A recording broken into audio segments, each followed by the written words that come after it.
যুক্তরাজ্যে সফর শেষে প্রথম দিন থেকেই দেশের কল্যাণের কথা চিন্তা করে ব্যস্ততম দিন পার করছেন প্রধান উপদেষ্টা। কয়েক ঘণ্টার বিশ্রাম শেষে বিকেলে বিমান প্রস্তুতকারক সংস্থা এয়ারবাস সহ কয়েকটি ব্যবসায়ী প্রতিষ্ঠানের সাথে বৈঠক করেন তিনি। সন্ধ্যায় বসছেন বাংলাদেশ বিষয়ক অল পার্টি পার্লামেন্টারি গ্রুপের সাথে। এছাড়াও রাত 10টাতে কমনওয়েলথ সেক্রেটারি জেনারেলের সাথে সৌজন্য সাক্ষাতের কথা রয়েছে।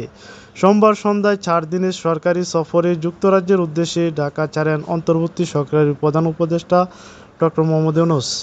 মঙ্গলবার স্থানীয় সময় সকাল 7টা 5 মিনিটে লন্ডনের হিথ্রো বিমানবন্দরে পৌঁছান প্রধান উপদেষ্টা।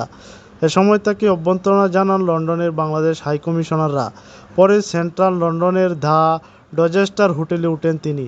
এ সময় প্রবাসী বাংলাদেশিরা তাকে স্বাগত জানান। দর্শকরা বলেন, ব্রিটিশ বাংলাদেশি কমিউনিটি অত্যন্ত আনন্দিত, কারণ তিনি বাংলাদেশে আসছেন, বাংলাদেশ থেকে এসেছেন। আশা করি ওনার পুরো সফর সফল হবে। আমরা ওনাকে অনেক সম্মান করি এবং সম্মান জানানোর জন্য আজকে যে হোটেলে থাকবেন সেই হোটেলে আমরা তাকে সম্মান জানাতে এসেছি। এয়ারবাস সহ কয়েকটি ব্যবসায়ী প্রতিষ্ঠানের সাথে বৈঠক করেন তিনি। আজ রাতে বাংলাদেশ বিষয়ক অল গ্রুপ পার্লামেন্টারি গ্রুপের সাথে বৈঠক করেন তিনি। এই গ্রুপের নেতৃত্ব দিচ্ছেন বাংলাদেশি বংশোদ্ভূত ব্রিটিশ এমপি আফসানা বেগম। রাত 10টা 30 মিনিটে কমনওয়েলথ সেক্রেটারি জেনারেল শার্লি আউরকর বা ছু এর সাথে সাক্ষাতের মধ্য দিয়ে শেষ করবেন প্রথম দিনের সফরের ব্যস্ততম কর্মসূচি। 12ই জুন তৃতীয় চার্চের সাথে সাক্ষাৎ করবেন প্রধান উপদেষ্টা।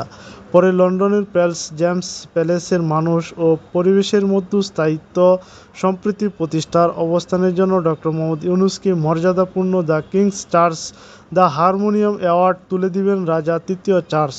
আগামী 13ই জুন চলমান নির্বাচন সহ বিভিন্ন ইস্যুতে বিএনপির ভারপ্রাপ্ত চেয়ারম্যান জনাব তারেক রহমানের সাথে বৈঠকের কথা রয়েছে ডক্টর মোহাম্মদ ইউনূসের। এ সফরে যুক্তরাষ্ট্রের পররাষ্ট্রমন্ত্রী, সিনিয়র মন্ত্রী সচিব, সিনিয়র মন্ত্রী, রাজনৈতিক নেতা এবং যুক্তরাজ্যের নীতি ও ব্যবসায়ী সম্প্রদায়ের প্রভাবশালী ব্যক্তিত্বদের সাথেও সাক্ষাৎ করেন প্রধান উপদেষ্টা। আলোচনা করেন বৈশ্বিক ও আঞ্চলিক বিষয়ের পাশাপাশি সাবেক প্রধানমন্ত্রী শেখ হাসিনা সরকারের সময় যুক্তরাজ্যে পাচার হওয়া অর্থ শনাক্ত পুনরুদ্ধারের বিষয়েও। আগামী 13ই জুন যুক্তরাজ্যে সফর শেষে 14ই জুন দেশে ফিরবেন প্রধান উপদেষ্টা ডক্টর মোহাম্মদ ইউনূস।